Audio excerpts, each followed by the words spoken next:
মৃত্যু হবে জেনেও আপনার সংসারের বাতি জ্বালানোর জন্য সন্তান কনসিভ করেছে, বাচ্চা পেটে নিয়েছে।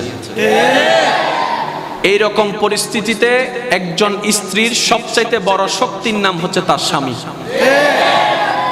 ব্যস্ততা ছিল, আছে, থাকবে, ব্যবসা চাকরি ছিল, আছে, থাকবে, কিন্তু এই মোমেন্টটা আপনি আর কখনো পাবেন না হয়তোবা। সেজন্য যতটুকু পারবেন স্ত্রীর সেবা করার চেষ্টা করবেন। আপনি বলবেন আমি তো স্বামী, আমি তো বড়, আমি কেন সেবা করব? আরে আপনার নবীর হুকুমে আপনি সেটা করা শুরু করবেন। সুবহানাল্লাহ। আপনার স্ত্রীকে একটু মেন্টালি সাপোর্ট দেওয়ার চেষ্টা করবেন, মাঝে মধ্যে মাথায় একটু হাত বুলাই দিবেন। আপনি জানেন স্বামী যখন মাথায় একটু হাত বুলাই দিয়ে বলে চিন্তা করিও না, আল্লাহর রহমতে সব ঠিক হয়ে যাবে, সেই মুহূর্তে স্ত্রী হাসি মুখে জানটা পর্যন্ত দিয়ে দিতে পারে। এরকমও ভালো স্ত্রী আছে না নাই? আল্লাহ প্রত্যেকটি স্বামী স্ত্রীকে বন্ধুর মতো জীবন যাপন করার তৌফিক দান করুন। ও ভাই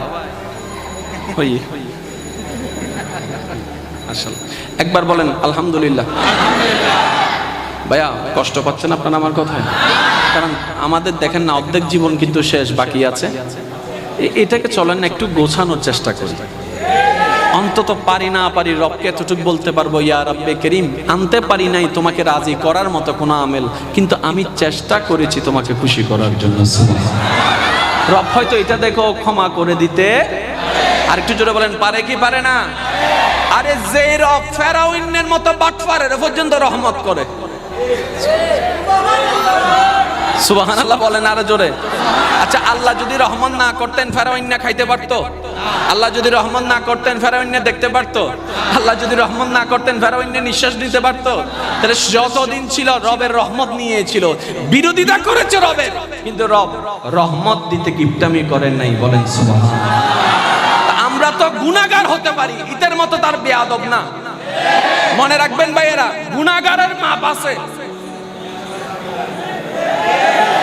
বেয়াদবের কোনো মাপ, বেয়াদবের কোনো মাপ।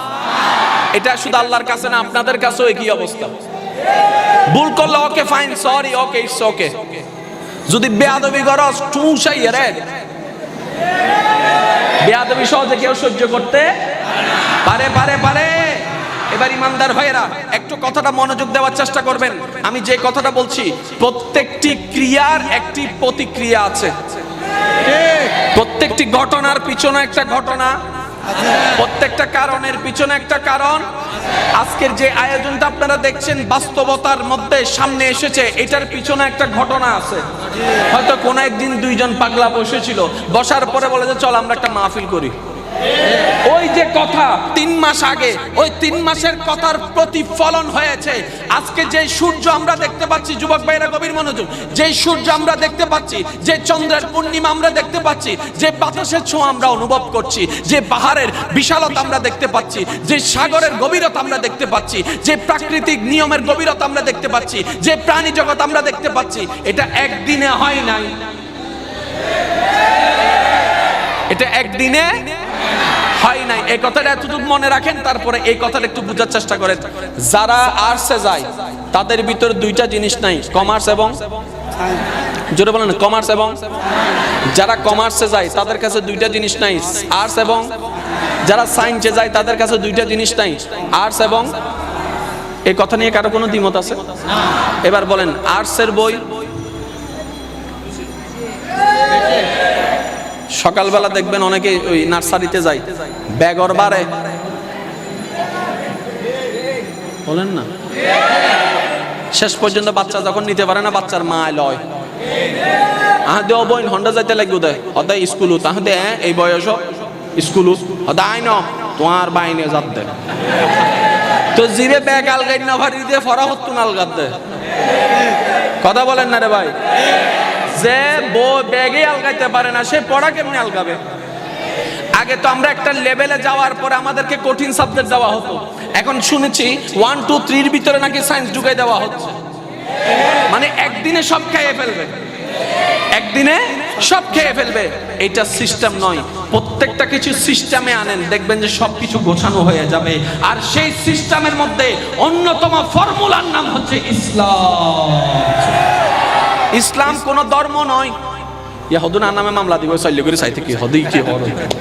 ইসলাম কি একটা সাজেশনের নাম, একটা গাইডলাইনের নাম, একটা অভিভাবকের নাম, যে আপনাকে বলবে এটা করো, এটা করিও না, এতটুক করো, এতটুক করিও না, এভাবে করো, এভাবে করিও না। তো ইসলাম তোমারটা মানলে আমার লাভ কি? বলে যে প্রত্যেকটা কিছুর একটা তো ক্রিয়া প্রতিক্রিয়া আছে। তোরা তো জানিস পানি খাওয়ার একটা ক্রিয়া আছে, একটা প্রতিক্রিয়া আছে। এটা না বুঝলে এখন ঠিকই বুঝবেন। প্রত্যেকটা ওষুধ, রোগ হইলে আমরা ওষুধ খাই, ওষুধ খাওয়ার পর একটা সাইড এফেক্ট আছে না নাই? যেটা ওষুধ হলো, জ্বর হলো, ভালো হয়ে গেল, এটার নাম এফেক্ট। ওই এফেক্টটার বিপক্ষে একটা সাইড এফেক্ট থাকে। মাঝে মধ্যে দেখবেন আপনারা শুনেন যে ওষুধ খাওয়ার পরে সাইড এফেক্ট হয়েছে, কাজ যেটা করার সেটা করে নাই, উল্টা কাজটা করেছে। তাহলে প্রত্যেকটা কিছুর একটা এফেক্টও আছে, একটা সাইড এফেক্টও আছে। ইসলাম কেমন সাজেশন জানেন? ইসলাম আপনার তৃষ্ণা লেগেছে, আপনার পানি খাওয়া দরকার, পানিটা আপনি কিভাবে খেলে আপনার শরীরের জন্য সুন্দর উপকার হবে, ইসলাম সেটা জানান করে দিয়েছে। আপনার ক্লান্ত শরীর, ঘুমের দরকার, কোন পজিশনে ঘুমালে আপনার দেহের জন্য উপকার হবে, ইসলাম সেটা সাজেশন দিয়ে দিয়েছে। সুবহানাল্লাহ, সুবহানাল্লাহ, সুবহানাল্লাহ।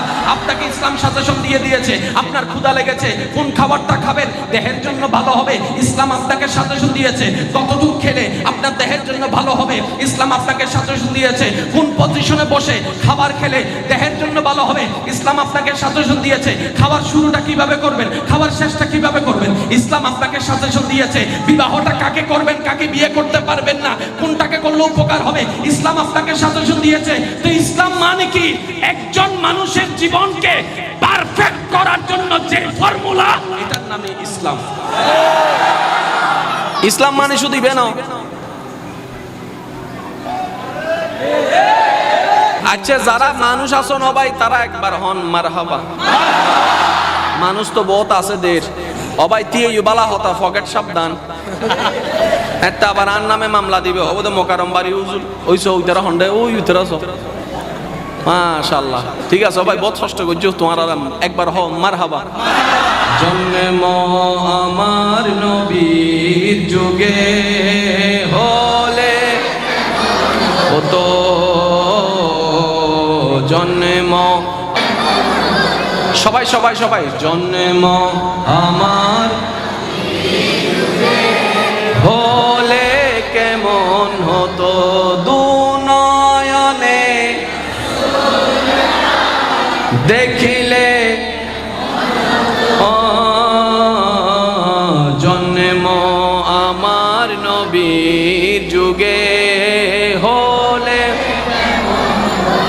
আসতো বেশে হযরতে বিলালের মধুর আযান, যে আযানে ছিল এমন প্রেম মুগ্ধ রহমান, দয়াল নবীর পিছে